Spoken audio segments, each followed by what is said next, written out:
माँ के नाम पे कलंक है। भगवान करे ऐसी माँ किसी को ना दे। ऐसी माँ पे तो मुझे थू आती है कि चुल्लू भर पानी में डूब मरे, किसी के जवान बेटी मर जाती है, मगर ये ऐसी माँ है कि माँ के नाम पे कलंक है। इसकी आंखों में आंसू नहीं है। यही दूसरे बंदे को महादेव के ही देख लो, झूठा ही सही या सच्चा ही सही, मगर ये बेचारा कितना तड़प रहा है। मगर जो अपनी कोख से ही जन्म दिया है उससे क्या फ़ायदा, जो अपनी बच्चे के लिए कुछ कर ना पाए। अगर रियल में कोई भी माँ अपने बच्चे के लिए क्या करती है कि बच्चा बीमार भी हो ना, तो कुछ भी हो जाए उसको एक बार डॉक्टर से दिखाने के लिए ज़रूर ले जाता है। अगर इसका जान नहीं भी है फिर भी दिल की तसल्ली के लिए लेके जाता है। मगर ये क्या करती है, बोल रही है कि मेरे सामने ही मेरी बेटी का दम टूटा, मैं नहीं लेके गई। ऐसी माँ पे तो थू आती है, घिन आती है कि भगवान ऐसी माँ से अच्छा बच्चे को अनाथ ही बना दो, वही अच्छा है। दोस्तों अभी मैं ममता चौहान की माँ का मैं इंटरव्यू देख रही थी। यार कैसी माँ है ये, तो माँ का नाम पे कलंक है। ऐसी माँ तो भगवान किसी को ना दे। किसी का भी बच्चा अगर ऐसे स्टेज पे आ जाता है कि हमारे बच्चा जीने वाला नहीं है, तो मरने के बाद भी तसल्ली के लिए माँ बाप पेरेंट्स जो है हॉस्पिटल भागे भागे जाते हैं। और यहाँ पे क्या कहती है कि हमारे सामने ही, नज़र के सामने ही ममता का प्राण गया है। सोचिए तो, मतलब ऐसी माँ है कि सच में मुझे ना इसके मतलब बहुत ज़्यादा एकदम गुस्सा आ रहा। एक बूंद तक इसके आंख में आंसू नहीं है। और यही महादेव के देख लो, महादेव तो एक साल से प्यार किया है, वो इसका हालत ख़राब हो रहा है, रो रो के हालत ख़राब हो रहा है, या फिर दिखावा रोए या जैसे भी रोए, मगर रो तो रहा है ना। ये माँ अपनी कोख से पैदा किया है, अपनी यंग कोख से पैदा किया है। उसकी आंखों पे एक बूंद तक आंसू तक, इसके मतलब चेहरे पे कोई फर्क ही नहीं पड़ रहा है कि मेरा जवान बेटी चली गई।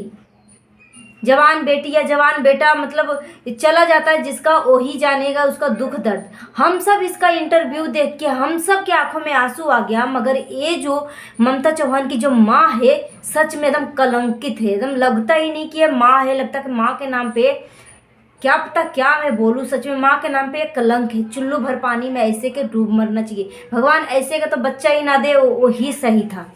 सोचिए, जो बच्ची अपने पैरों पे खड़ी है, अपने बदौलत कमा रही है, घर चला रही है, और ममता चौहान का पिताजी का 1.5 साल पहले यानी 15 महीने पहले ही निधन हुआ। इनका इंटरव्यू में मैंने इनका देखा तो पूछ रहा था कि पिताजी क्या करते हैं, तो बोला पिताजी हमारे नहीं है, पिताजी के हमारा मृत्यु हो गया था 15 महीने पहले, यानी 1.5 साल पहले इनका मृत्यु हो गया था। अब सोचिए, पूरा घर की जिम्मेदारियां उठाना। और सच में मुझे बहुत ज़्यादा मतलब अफसोस लग रहा है कि ये माँ कैसे। और रिपोर्टर पूछा कि आपकी मतलब ममता चौहान का जब मैंने फ़ोटो देखा तो उसमें तो उसका जीभ निकला हुआ है, तो ये जीभ तो तभी निकलता है या फिर फांसी लगाता है या फिर गला घोट के मारा जाता है तब। तो उस दौरान बोला कि हाँ, जीभ निकल के ही इसका प्राण गया है, मगर खुद से हुआ है। और आप खुद सोचिए, ममता चौहान के चैनल पे मैंने जाके देखा तो 4 दिन पहले महादेव आया हुआ था, और महादेव के साथ शीतला माता का मंदिर भी गई थी। आप खुद सोचिए, जो बच्ची को, जो भी इंसान को तबीयत खराब होगा तो इधर उधर नहीं घूम पाएगा, इतना एनर्जी के साथ नहीं रह पाएगा। जो कि आप ममता चौहान के वीडियो देखे होंगे, तो आपको साफ साफ पता लग गया होगा कि ये कहीं से भी बीमार नहीं दिख रही है, एकदम एनर्जेटिक लग रही है, एकदम एनर्जी से भरपूर लग रही है। और ऊपर से यहाँ पे टैटू भी बनवा रही है। अब क्या लिखवा रही थी, महादेव ने पूछा क्या लिखवा रही है, तो बोल रही कि मैं बाद में आपको बताऊंगी। इस तरीके से आपस में फनी वीडियो बन रही थी। और आप इनका शॉर्ट वीडियो देखोगे तो महादेव के साथ कंटिन्यू इनकी शॉर्ट वीडियो आ रही थी, मगर कहीं पे भी इनके चेहरे पे झलस तक नहीं था कि वो बीमार है। और माँ क्या कर रही है कि 6 महीने से बीमार है, इसको टाइफाइड है। अब जिसको 6 महीने से बुखार आएगा ना, वो कब का स्वर्ग पधार जाएगा, इतना दिन तक वेट नहीं करेगा। इसमें खान पान नहीं हो पाता, कहीं आने जाने के मतलब इंसान सूख के पूरा हड्डी दिखने लगता है, पूरा कंकाल बन जाता है। यहाँ पे ममता चौहान को देख के ऐसे नहीं लग रहा था। तो कहीं न कहीं माँ के ये सभी चीज़ों के पीछे की माँ का हाथ है। कहीं न कहीं हो सकता है सूत्रों के हवाले से पता चला कि ममता चौहान को शादी मालती चौहान के देवर से होने वाला था। अब क्या पता, अब माँ को पसंद नहीं था कि क्या था नहीं था, माँ का इंटरव्यू देख के मुझे माँ के ऊपर बहुत ज़्यादा ही गुस्सा आया कि सच में बोलते हैं ना कि दुनिया में सबसे बड़ा योद्धा माँ होती है, मगर इस माँ को देखने के बाद आपको गुस्सा का सिवा कुछ नहीं आएगा कि किसी इसकी जवान बेटी चल गई है और इसके चेहरे पे एक थोड़ा सा भी रोना तक नहीं है, इसके आंख में एक बूंद तक आंसू तक नहीं है। और महादेव का आप देखोगे तो उसका तबीयत खराब हो रहा है, इसका रो रो के हालत खराब हो रहा है। 1 साल पहले वो प्यार किया था, 1 साल से वो प्यार कर रहा था, ये तो अपनी कोख से जन्म दिया है।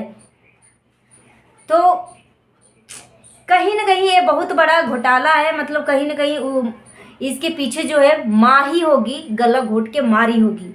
ये माँ के नाम पे कलंक है एकदम। ऐसी माँ मैं ज़िंदगी में ना पहली बार देखी हूँ कि किसी का जवान बच्चा मर जाए और इसके चेहरे पे रोना तक नहीं है, पूरा गम का निशान ही नहीं है कि इसका बच्चा गया है। बस खुशी खुशी बोल रहा है कि बब्बा ऐसे हो गया था, ऐसे हो गया था, फुसफुसा के बातें कर रही है।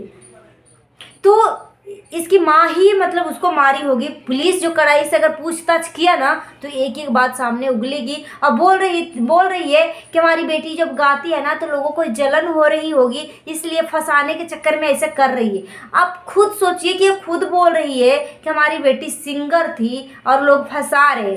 तो सोचिए, मुझे ना एक बात समझ में नहीं आया कि जो बच्ची अपने पैरों पे खड़ी है, कमा रही है, सिंगर है, घर चला रही है, तो क्यों इसे मारा? नेचुरली डेथ नहीं है, उसको गला घोट के मारा गया है। इसका फेस से ही दिख रहा है, क्योंकि नॉर्मली जीव तभी निकलता है जब उसे सांस रोक के मारा जाता है या घुटन होती है तभी। यहाँ पे ममता चौहान का, और सोचिए ना कैसे सच में यार इस माँ को ना मैं देख के इतना मुझे गुस्सा आ रहा है कि मैं क्या बताऊँ। एक कफन तक नहीं दिया लास्ट टाइम में, एक कफन तक नहीं दिया। पुराना सुराना जो भी कपड़ा है ना ममता चौहान का, उसी को दे के और बस अंतिम संस्कार कर दिया था माना। और बोली ना कि जब बीमार थी ना तो रिपोर्टर पूछा कि आप इसको हॉस्पिटल नहीं ले गए, तो बोल रही थी कि नहीं माँ, मुझे नहीं ले जाना, मुझे नहीं हॉस्पिटल जाना। यार किसी का बच्चा जीवन और मरण के बीच में बचा हुआ है और किसी को भी हम आवाज़ लगाएंगे, कोई भी गाड़ी बुला के मदद कर देगा। तो कहीं ना कहीं ये सभी चीज़ों के पीछे का ये सब जो घटना हुई है वो इसकी माँ का हाथ है और किसी का हाथ नहीं है। इसकी ममता चौहान की भाभी जो है अपने मायके में थी और जब खबर आई तब वो आई है, सोचिए। और बहुत जल्दी ही इसका बॉडी को संस्कार कर दिया, ना ही पोस्टमार्टम हुआ, नहीं कुछ हुआ, बहुत जल्दी एकदम आनन फानन में, एकदम जैसे लग रहा है कि चलो किसी को पता भी नहीं चलने दिए। सोचिए ना, घर के मेंबर को आने तक का वेट नहीं किया है। आप यहाँ से सोचिए कि किसी का डेथ होता है, बड़े बुजुर्ग का डेथ होता है, तो अगर बेटा शहर में रहता है, विदेश में रहता है, तो 2 दिन 3 दिन तक हम टाइम देखते हैं कि चलो भाई कम से कम लास्ट टाइम तक अपने पिता का या किसी का भी चेहरा तो देख ले, इसके बाद तो देखने को मिलेगा नहीं। यहाँ पे ममता चौहान की भाभी मायके गई हुई थी और इसको आने तक का भी वेट नहीं किया और उसको जला दिया। यही से पता लगता है कि ये नेचुरली डेथ नहीं है, इसकी माँ जो है, माँ के नाम पे कलंक है और माँ ही इसकी हत्या करी है। पुलिस प्रशासन से मैं यही अनुरोध करूँगी कि ऐसा घटना बार बार होते रहेगा, अगर कड़ाई से पूछताछ नहीं होगी तो हर बार ऐसा ही होते रहेगा और हर मासूम का जान ऐसे ही जाते रहेगा। तो पुलिस प्रशासन से यही रिक्वेस्ट करती हूँ कि कड़ाई से इसका ममता चौहान की माँ से पूछताछ करे, इसके आस पड़ोस से पूछताछ करे, ताकि असलियत जो सामने आए। क्योंकि ममता चौहान की वीडियो को देख के ऐसा लग नहीं रहा है कि उसे कोई बीमारी थी और बोल रही थी कि बवासीर है और बाल्टी बाल्टी खून निकल रहा है, बाल्टी बाल्टी खून निकल रहा है। पहला नंबर तो बवासीर में ठीक है, एक खूनी होती है बवासीर, एक न ऐसा ही होता है, तो इसका खूनी था ठीक है, मगर इतना बवासीर में खून नहीं निकलता है। इतना बवासीर में खून नहीं निकलता है जो कि इसकी माँ जो है लगा बझा के बातें बना बना के बोल रही है। ये सब के पीछे इसकी माँ का हाथ है, माँ ही गला घोट के मारी होगी। सो दोस्तों आज के लिए इतना ही, मिलती हूँ नेक्स्ट वीडियो में नई जानकारी के साथ। Thanks for watching. जय हिंद, जय भारत।